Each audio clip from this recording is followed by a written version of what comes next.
I thought we had it all figured out. A new city, a new house, a chance to leave the past behind and build something real, something lasting. Sarah had been so enthusiastic, her eyes sparkling with the promise of our future. "A fresh start, Mark," she'd said, squeezing my hand as we stood on the porch of our new home. "Just you and me, against the world." I believed her. I wanted to believe her more than anything. The last couple of years had been tough, filled with a tension I couldn't quite name, a distance that had grown between us like an invisible wall. I'd chalked it up to stress, to work, to the monotony of life. This move, this fresh start, was supposed to be the sledgehammer that would finally tear down that wall. The first few weeks were like a dream. We explored our new neighborhood, found a favorite little coffee shop, and spent evenings on the patio just talking, reconnecting in a way we hadn't in years.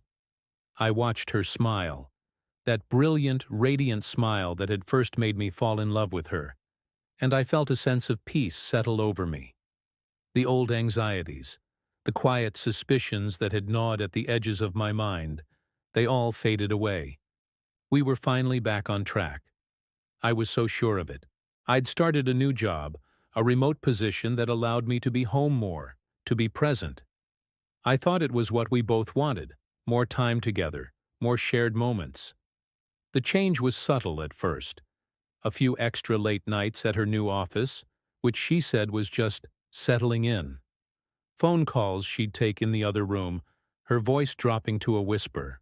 When I'd ask who it was, she'd wave it off with a casual, "Oh, just a new colleague. We're working on a big project." I tried to ignore the familiar knot tightening in my stomach. I told myself I was being paranoid, that I was projecting our old problems onto our new life. I had to trust her. This was our fresh start, remember? I couldn't let my own insecurities poison it. So I pushed the doubts down, deep down, and focused on the good things.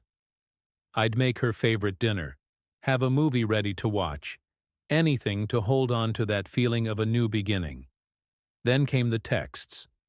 Her phone, which used to lie face up on the counter, was now always face down or tucked away in her purse. One evening, while she was in the shower, her phone buzzed on the nightstand. I know I shouldn't have, but a force I couldn't control pulled me towards it. The screen lit up with a preview. "Can't stop thinking about last night," it read, followed by a heart emoji. The sender's name wasn't one I recognized. It was just a single initial. J. My heart felt like it had dropped into my feet. Last night? She had told me she was working late on a deadline. My mind raced, trying to find a plausible, innocent explanation. Maybe J was a woman? Maybe last night was about a work success? But I knew. Deep down, in that place I had been so desperately trying to ignore, I knew. The wall I thought we were tearing down hadn't disappeared. It had just been rebuilt, brick by painful brick, right here in our new home. The confrontation was quieter than I expected. There was no shouting, no throwing things. Just a heavy, suffocating silence after I asked her, "Who is Jay?" The color drained from her face. The brilliant smile I loved was gone, replaced by a mask of guilt.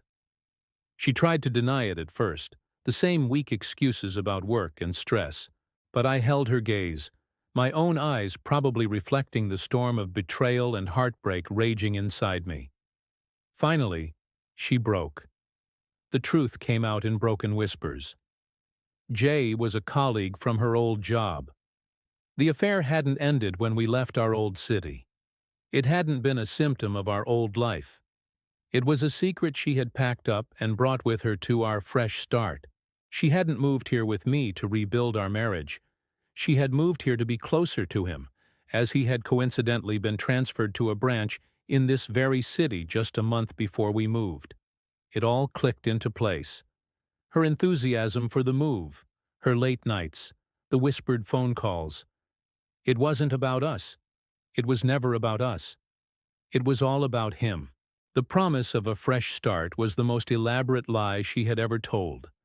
She had looked me in the eye, in our new home, and promised me a future while actively living a secret life with someone else.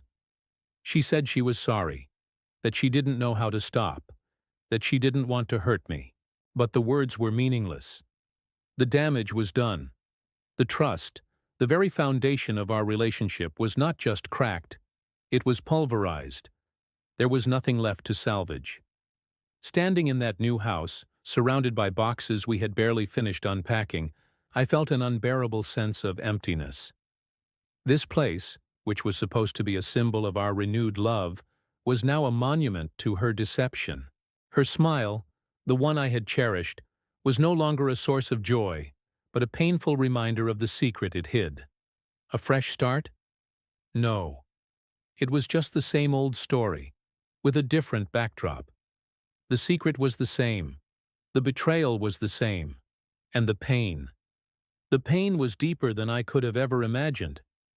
It's a strange thing to have your heart broken in a house that was supposed to be your sanctuary. I packed a bag that night.